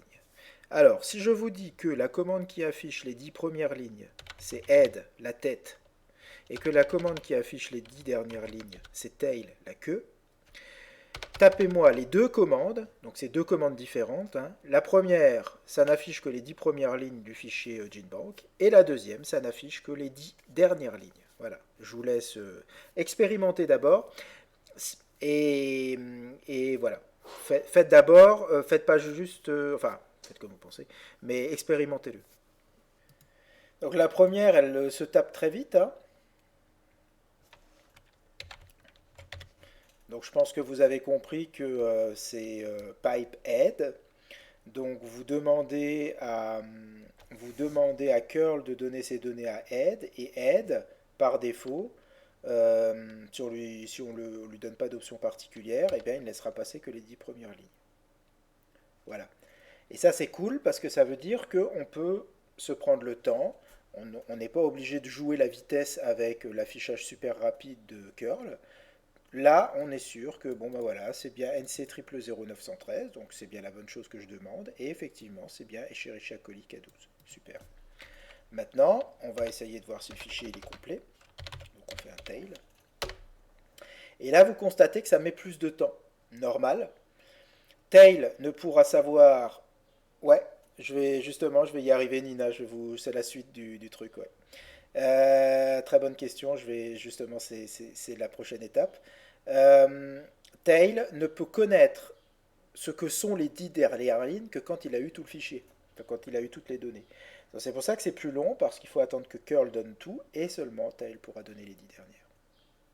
Donc pendant que ça fait mon boulot, là, je vais vous répondre à la question de Nina, et c'est en fait une... voilà. Donc vous voyez, on a bien le double slash. Alors, head et tail ont une option qui est petite n. Donc c'est une option. Petite n. N pour number of lines. Après cette option, il faut lui donner le nombre de lignes que vous voulez voir en début ou en fin. Ça dépend si vous utilisez head ou tail. Donc vous mettez l'option n, espace, et derrière vous mettez un chiffre. Et ça va vous permettre de changer la valeur par défaut. Donc essayez maintenant d'afficher plus que les 10 dernières lignes et plus que les 10 premières. Voilà. Essayez de trouver la commande qui fait ça. Ouais, c'est ça. Alors le chiffre, il n'y a pas du tout besoin de le mettre entre guillemets, hein. Vous pouvez le laisser, voilà. Alors, vous pouvez effectivement coller comme Nina, donc Amandine, faut enlever peut-être que ça marche, hein, je sais pas, mais les guillemets, c'est vraiment pas la peine. Vous donnez brut le chiffre. Nina, alors Nina, oui, vous avez pas mis l'espace, je sais que ça marche. J'aime bien. Il y a des commandes qui permettent de moduler un petit peu la manière officielle d'écrire une commande, si je peux dire, la manière standard. Mais effectivement, ça marche. Donc moi, ce que je fais, moi, je vais plutôt l'utiliser avec un joli espacement. J'aime bien quand c'est comme ça. Et je vais dire, bah, maintenant, je voudrais les 40. Voilà, c'est ça. Vous voyez chez moi, là, entre moins n espace 40, vous faites ça. Voilà. Et donc, du coup, j'ai les 40 premières lignes. Et même chose si vous faites... ok. Tiens, petite colle. On est du genre suspicieux et on voudrait vraiment... Ouais, alors non. Oui. Hop là. Ah, attendez. Voilà. Ben non. Je vais vous expliquer pourquoi. Parce qu'en fait, l'option... Parce qu'il y a des options qui prennent leurs propres arguments. Donc, quand une option comme n qui veut dire number of lines, eh ben, cet outil sait que si vous annoncez moins n, ça veut dire attention, je vais t'annoncer un nombre de lignes, mais je t'en donne pas. Donc du coup, bah, ça ne peut pas marcher. Donc forcément, il y a des options dont on peut rajouter, préciser ce que l'on veut pour ces options. Vous voyez, c'est des options qui ne sont pas autosuffisantes. Il faut rajouter, compléter. Vous avez la liberté de demander à cette option ce que vous voulez. Vous voyez? Donc, du coup, effectivement, on peut le comprendre mieux en laissant l'espace. On dit c'est l'option moins N40, mais en fait, ça se passe comme ça. Je vais vous montrer. Si maintenant j'utilise un fichier, je vais vous montrer que la commande ne fait pas la confusion. Si je tape un aide-n40, mais que maintenant je vais lui demander un fichier, alors je ne sais pas ce que j'ai sous la main, hein, oula, j'ai plein de cochonneries là. J'avais fait un petit fichier test.data. J'avais fait ça ce matin. Voilà. Vous voyez? Et bien ça, hop, là j'ai le head. Alors le 40, ça va pas faire grand chose. Je vais faire juste 4 lignes. Hop. Voilà. Vous voyez? 1, 2, 3, 4. Donc il n'a pas fait la confusion parce qu'en fait, moins n, il sait que après le caractère qui suit, enfin le paquet de caractères qui suit, c'est le chiffre qui va correspondre à moins n.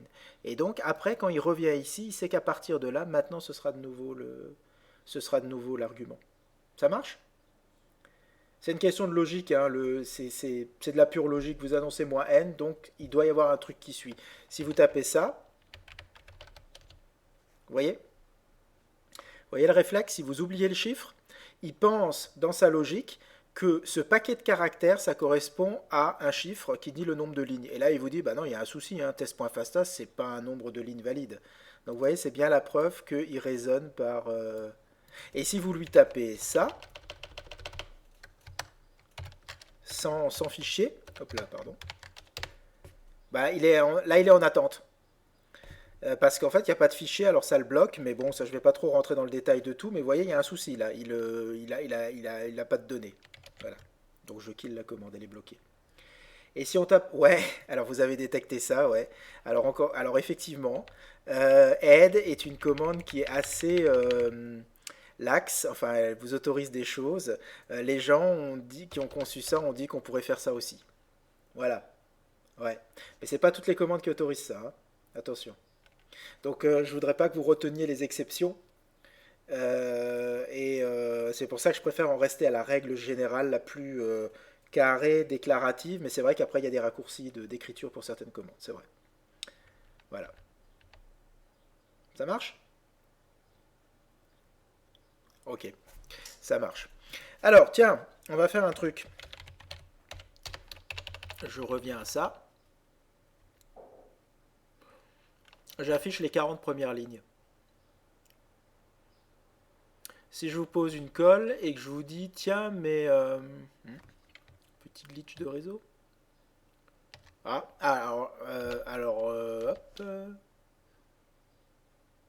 voilà. Là, j'ai eu un petit glitch de réseau. Voilà. Je vois qu'il y a 40 lignes. On va dire que non, Clear, ça n'efface pas l'historique. Clear, ça vous efface juste l'écran. Moi, je fais ça souvent parce que ça me permet d'éviter de vous taper des commandes là tout en bas, juste à côté de la barre. J'aime bien les taper parfois en haut. Et puis j'aime bien les taper en haut, comme ça on voit directement en dessous ce qui se passe. Ouais. Clear est en fait une commande qui se rajoute dans je pense, dans l'historique. Par contre, si c'est une commande que vous tapez. Ok, alors dites-moi maintenant, je suis du genre plutôt sceptique et je voudrais me prouver à moi-même que add-n40 a bien sélectionné les 40 premières lignes. Comment je pourrais modifier ma commande pour vérifier que j'ai bien 40 lignes? Alors ouais, tout à fait. Et plus précisément, puisque c'est vraiment les lignes qui m'intéressent, donc je pipe, donc je fais word count et je fais moins L. Voilà, et je fais moins L parce que je veux vraiment avoir les lignes. Alors, attendez voir, hop, viens voir là, toi, hop, dégage. Hop, on va le faire comme ça, et on va le faire comme ça. Voilà, je vais essayer de vous le mettre sur. Voilà, attendez, on recommence. Voilà, donc word count moins L. Alors, dans cette commande-là, ce qui se passe, c'est que word count ne voit que les données de la commande à gauche. Il n'a à aucun moment il a conscience de ce qu'a envoyé curl. Euh, une commande ne voit que ce que lui donne la commande qui est à gauche du pipe. Donc curl donne add travaille sur les données de curl et wc travaille sur les données de add. Donc au final, si vous tapez ça, vous vous retrouvez avec effectivement un chiffre de 40. Voilà, tout à fait. Très bien, super. Alors je vais vous poser une petite colle maintenant. Alors ce que je vais faire, regardez. Alors le but c'est, il ne faut pas la taper, hein, la commande. Hein. Vous la tapez pas parce que sinon c'est votre ordinateur qui donne la réponse, c'est pas drôle. Je vais vous taper une commande, vous allez réfléchir à ce qu'elle peut faire et je vais vous donner plusieurs solutions en message séparés. Et vous allez voter avec un like, vous allez voter sur celle dont vous pensez que c'est la bonne réponse. D'accord? Alors, il y a d'autres caractères que pipe pour permettre de faire voir autre chose, ce qu'il y a à gauche. Euh, je comprends pas bien la question, Nina. En fait, le pipe, il est unique. Il n'y a que lui qui peut faire ça. Le pipe, c'est pour faire une communication entre deux commandes. Donc du coup, il n'y a que le pipe. J'ai juste du mal à comprendre, permettre de faire voir autre chose que ce qu'il y a à gauche. Ou c'est plutôt, est-ce qu'il n'y a pas d'autres commandes que add ou wc pour faire voir ce qu'il y a? Je sais pas. Essayez voir juste si vous pouvez me reformuler, je n'ai pas très très bien compris.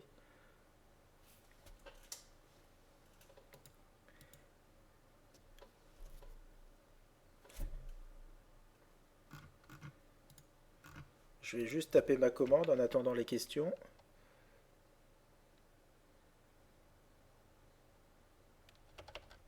Alors on va faire ça, on va faire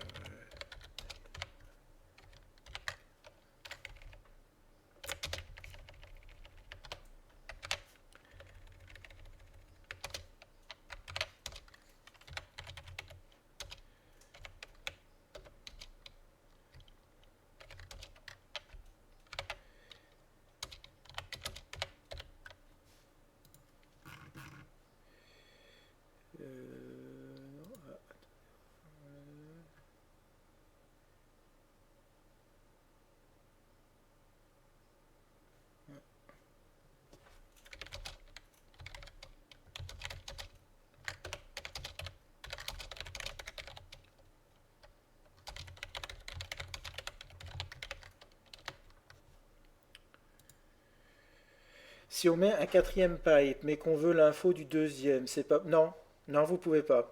Non, vous pouvez pas. Une fois que vous avez... bah justement, c'est l'exercice que je vous donne là va vous aider un petit peu.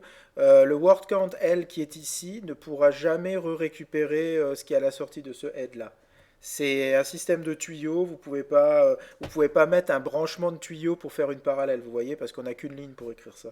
Donc il n'y a pas cette possibilité. Par contre, si vous voulez faire ce genre de choses, c'est là qu'il faut passer à un script. Parce que dans un script, vous pourriez dire, bah, je stocke temporairement le résultat de ça. Et après, vous l'avez. Et vous pouvez le redonner à quelque chose. Mais dans cette écriture-là, c'est en flux tendu, c'est sans retour possible. Voilà, je vous en prie. Alors, voici ma question. Je tape les commandes suivantes. D'après vous, qu'est-ce qui va sortir? Alors, je vous propose les choix suivants. Laissez-moi juste les taper et après, je vous dis quand est-ce que vous pouvez voter. Alors, une erreur, quelle qu'elle soit, hein, on n'a pas besoin de ça marche pas, quoi, en gros. Donc 10, 40, 5, 20 ou alors 55. Alors, dites-moi. Je vous laisse voter. Sans taper la commande, s'il vous plaît.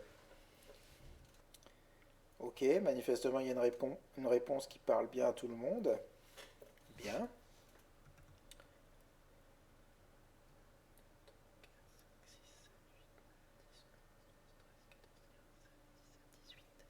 Vous êtes 18, 15. Est-ce qu'on en a...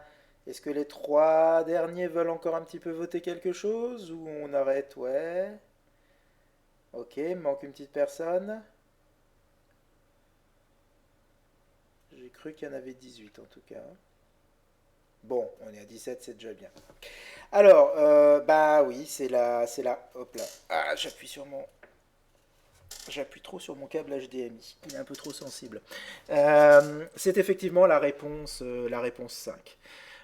Parce que quand une commande ne reçoit pas assez de lignes et qu'on lui en demande d'en afficher plus, eh ben c'est pas un problème. Ça veut dire qu'en fait, elle va pas filtrer davantage. Donc, elle continue à. Alors, je vais juste, hop, mais je vais killer comme ça, je me souviens de ce que j'ai mis. Donc, la commande add sans option, bah, ça veut dire 10.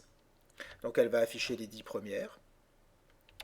Tail, ensuite, on lui dit, bah, de ce que tu reçois, tu vas recevoir des lignes, mais je voudrais que tu laisses passer que les 40 dernières. Ok, mais j'en reçois que 10. Donc, dans les 40 dernières, il y a ces 10. Donc, bah, je filtre pas plus. Si j'en avais eu 50, j'en aurais laissé passer 40. Tu m'en donnes 10, j'en laisse donc passer 10. Donc, ça ne change rien.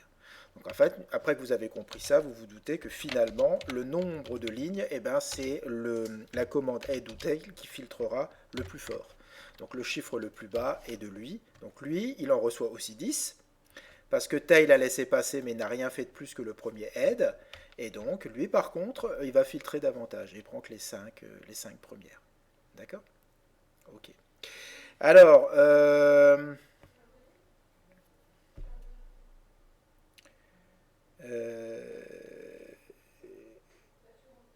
du coup, on peut mettre en évidence les 10 premières et les 10 dernières. Non, vous pouvez pas dans la même commande. Non, vous pouvez pas. C'est-à-dire que si vous faites afficher les 10 premières, et ben du coup les 10 dernières de ces 10 premières ou les 5 dernières seront en fait, hop là, pardon, seront en fait les lignes de 5 à 10 du fichier original. Vous voyez? Donc les 10 premières ont giclé et ces 10 dernières, c'est en fait les 10 dernières des 10... pardon, on va y arriver. Les 5 dernières sont en fait les 5 dernières des 10 premières qu'on a sélectionnées au départ. Vous voyez le truc?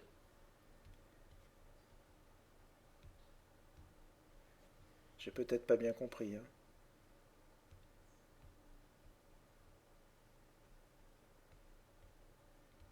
Donc on ne peut pas supprimer 20 lignes au milieu. Non, Non, effectivement, c'est pas comme ça que... Non, head et tail, c'est vraiment des commandes faites pour la tête et la queue.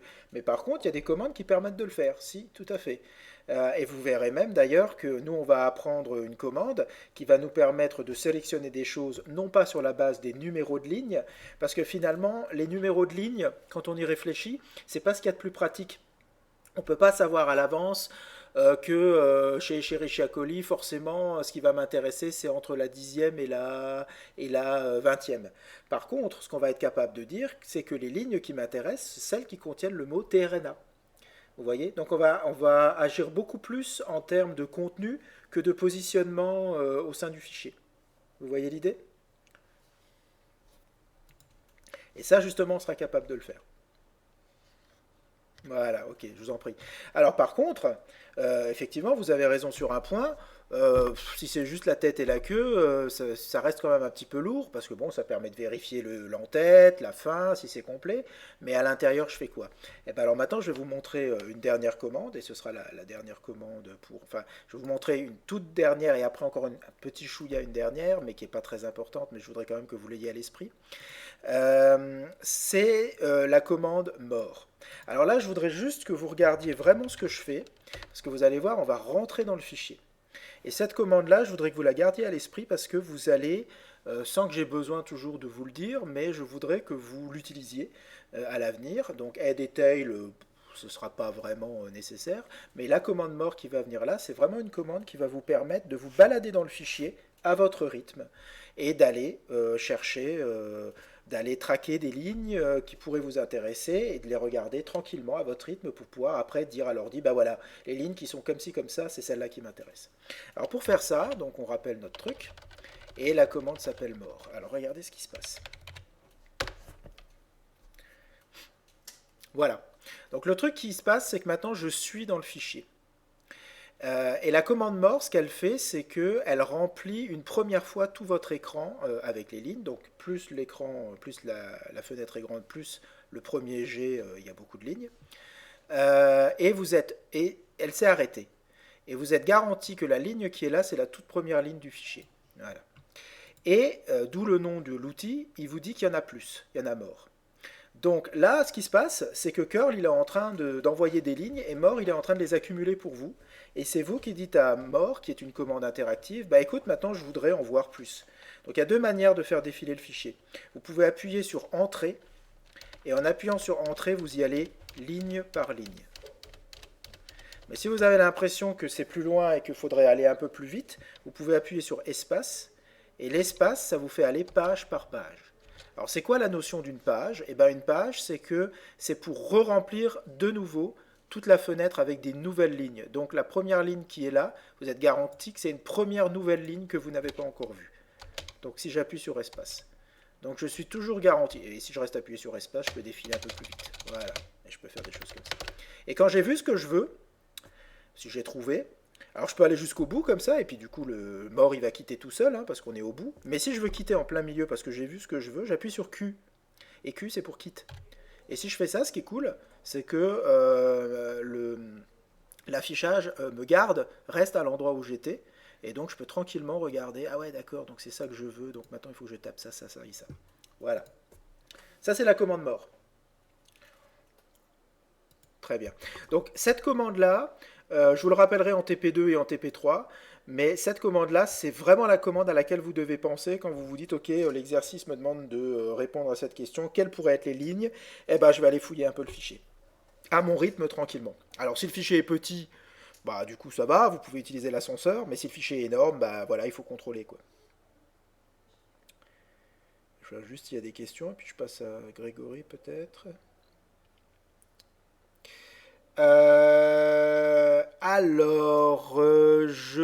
Alors mort, je l'utilise pas trop pour ça.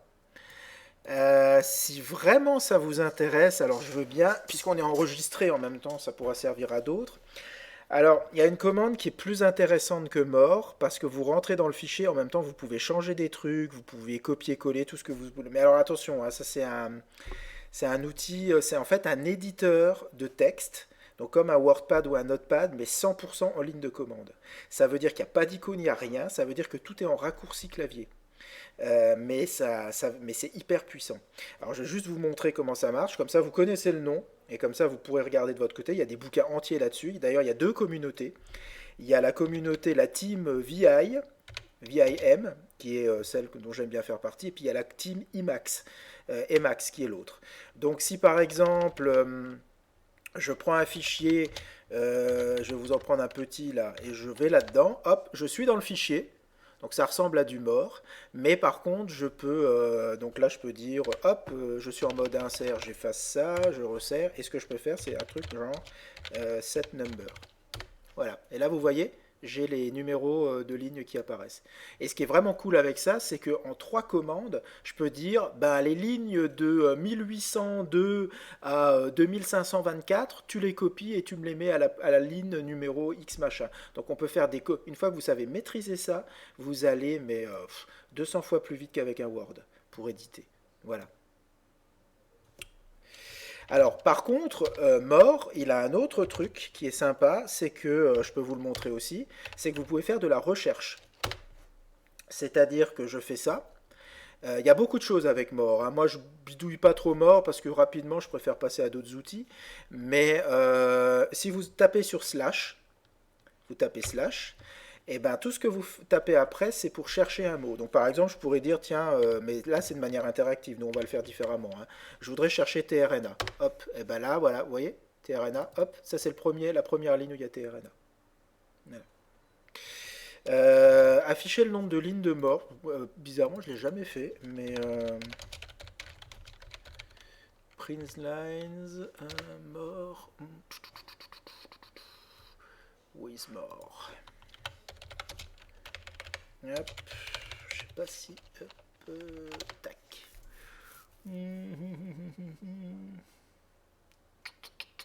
Il faudrait voir. Alors, justement, puisque j'en suis à ça, bah, ça me permet d'introduire le dernier point que je voulais vous demander, parce que finalement c'est la manière de faire, et c'est comme ça que je vais le faire. Donc je vais le faire comme ça, pour essayer de voir. On a une commande, on se pose la question, est-ce qu'il pourrait faire ceci ou cela? En fait, il y a deux niveaux. Le premier niveau, c'est comment fait-on pour prendre connaissance des commandes qui sont disponibles sous Linux? Alors aujourd'hui, Google est votre ami, pas de souci, mais sinon il y a des bouquins, des machins. Vous pouvez même rajouter des nouvelles commandes. Vous installez ClustalW, il y a ClustalW. Mais une fois qu'on a une commande, comment fait-on pour savoir tout ce qu'elle est capable de faire? Alors avec les commandes fournies de base avec un système Linux, et très souvent avec les commandes que vous installez par la suite, il y a des pages de manuels qui sont fournies. Et ces pages de manuels sont consultables avec une commande qui prend en argument le nom d'une autre commande parce que vous voulez voir son manuel. Et cette commande vous fait un affichage à la mort, comme mort. Alors regardez, la commande s'appelle man, M-A-N, et je lui donne en argument une commande dont je voudrais en savoir un peu plus sur ses capacités en termes d'options et tout. Donc là, je vais prendre la commande qui s'appelle calendrier. Il y a une commande calendrier. Donc man espace cal. Et ce qui se passe, c'est que si je fais ça, bam, je suis dans la documentation. Donc là, je suis dans une documentation du style mort, c'est-à-dire j'appuie sur entrée pour aller ligne par ligne et espace pour aller page par page. Là, je peux utiliser aussi la roulette pour remonter. Donc c'est de l'anglais, c'est de l'anglais technique, pas trop difficile à comprendre. Donc vous avez un rappel du nom de la commande, ce qu'elle fait. Et là, le synopsis, il peut être un petit peu lourd. Tout ce qui est crochet, ça veut dire que c'est optionnel. Donc ça veut dire que vous pouvez utiliser l'option grand A avec un chiffre. Non. Donc ça, si vous voulez, c'est une espèce de formule qui vous montre un petit peu la structure que pourrait prendre la commande. Voilà, et vous rajoutez éventuellement un mois et une année. Mais si vous voulez, donc vous avez la description, et si vous voulez, après, vous avez la liste de toutes les options. Toutes les options que vous pouvez combiner. Donc si vous regardez ça, par exemple, bah, vous voyez que cette commande prend une année, et on peut lui donner après, bah, par exemple, -m, et on lui donne le mois. Donc j'appuie sur Q pour quitter le manuel, ou alors, ce qui est aussi sympa à faire, c'est d'ouvrir un autre terminal. Alors là, moi je vais en ouvrir un comme vous feriez, c'est-à-dire je l'ouvre comme ça. Je me fais un deuxième terminal, je me garde la petite documentation tranquillou comme ça, hop, je me la mets là, et lui, là je lis la doc, et là je pratique. Donc je vais faire cal 1972, je teste, ah ouais, ça a l'air de marcher. Et voyons voir, cal-m11, donc pour le mois de novembre 1972. Ah ouais, ok, ça marche, voilà. Et donc ça, c'est comme ça que vous pourriez comprendre des commandes. Alors si maintenant je vais dans l'autre terminal, que je sors, et que je fais un man de mort, bah, pour répondre à votre question, Grégory, voilà. Voilà la commande mort, et voilà tout ce qu'elle est capable de faire. Donc il y a plein de choses que vous pouvez lui donner. Voilà. Et elle a un petit langage aussi à elle. Vous voyez, vous pouvez chercher un pattern, ça c'est ce que j'ai fait. Ah voilà, bah c'est ça votre truc. Vous pourriez, regardez, voilà, vous voyez, c'est Display Current Line Number. Donc on va essayer maintenant pour voir. Si je fais ça, maintenant je crois un petit peu voir ce qui peut se passer, mais on va quand même le tenter. Voilà, 43. Donc si maintenant je continue et que je fais égal, 602. Voilà. Donc je ne le savais pas à l'avance, mais heureusement Linux est là pour m'aider. Donc c'est très souple. Voilà, super. Ok, bah, content que ça ait bien répondu. Et en plus j'ai appris quelque chose. Nickel. Il n'y a pas d'âge pour apprendre, c'est super. Non, c'est ce que j'aime dans ces trucs-là, c'est que il y a des tonnes à savoir. Alors je vais arrêter maintenant, mais je voulais juste, justement, pour prendre le truc, il y a des tonnes à savoir. Il y a un bouquin que j'ai qui est un best-seller de l'utilisation de la ligne de commande. Ça s'appelle Power Unix Tools, Unix Power Tools, un truc comme ça. Voilà. Alors c'est un pavé énorme, vous pouvez bloquer vos portes avec. C'est les papiers, les feuilles, c'est du papier à cigarette. Il y a 1160 pages. Et ça vous apprend, mais alors des trucs de fou sur toutes les commandes. Et ça va même jusqu'à un peu de programmation, je crois. Mais je sais plus. Non, ça reste vraiment que Unix. C'est vraiment du pur Unix, quoi. C'est de ligne de commande. Ça vous apprend même pas un peu de Python ou de trucs comme ça. Donc avec ça, vous pouvez. Ah si, quand même. Ouais, je me disais. Donc il y a un petit peu de Python, un petit peu de Perl. C'est un peu has-been maintenant, le Perl, même si ça marche encore. Et voilà. Et vous avez, bah, alors là-dedans, il y a des trucs, 99%, je sais pas le faire, hein. Je devrais pas le dire. Bon, allez, 75%, je sais pas le faire. Voilà. Ok. En général, ce qu'on fait, c'est que de toute façon, ces choses-là, on n'est pas censé les savoir par cœur, c'est comme tout. Quand on a, comme par exemple l'exemple de la question de Grégory, quand vous avez une utilisation de base, le but c'est pas de tout connaître par cœur, mais à force d'utiliser et tout d'un coup de vous dire ah là ce serait cool de savoir, de pouvoir faire ça parce que là j'en ai besoin. Du coup vous allez consulter ces manuels qui sont imbuvables, hein, on se les tape pas comme des romans, hein, ça c'est clair, ou même comme un livre de biomol. Encore un livre de biomol, c'est un peu une histoire, il y a des mécanismes, il y a des trucs, ça c'est vraiment de la doc technique quoi. Donc on les consulte vraiment au besoin en se disant ok est-ce que More serait capable de faire ça et après bah après ça rentre quoi. Donc du coup ça fait partie de, de, de ce que vous savez faire quoi. Voilà. Est-ce que c'est bon pour vous?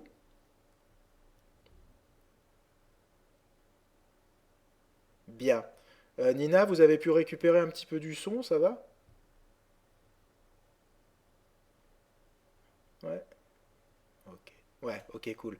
Donc, modulo mes grandes capacités d'upload sur YouTube, ce cours a été enregistré. Donc, je me débarrasse en général, je fais un petit peu de montage vidéo pour dégager la partie où je vous laisse travailler parce que il n'y a rien qui se passe. Donc, généralement, je fais un peu de montage, je raccourcis ça et je vous laisse et je le posterai et vous l'aurez. Au pire, si vraiment il y a des soucis, je mets la vidéo sur merde, comment ça s'appelle C-File et vous pourrez la télécharger. Ça marche comme ça?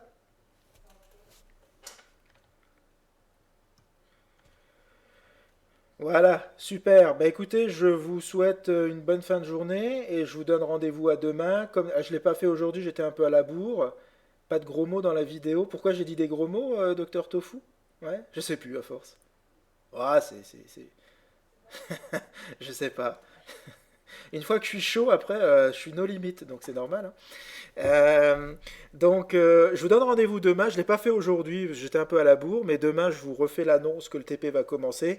Si jamais j'ai un peu de décalage, parce que là, cette semaine, c'est un peu chaud entre les visio-cours des enfants et ce que moi je dois vous faire. Donc, si jamais il y a des petits soucis, un petit décalage d'une demi-heure, je vous préviens. Ou si je dois commencer un peu plus tôt, je vous préviens.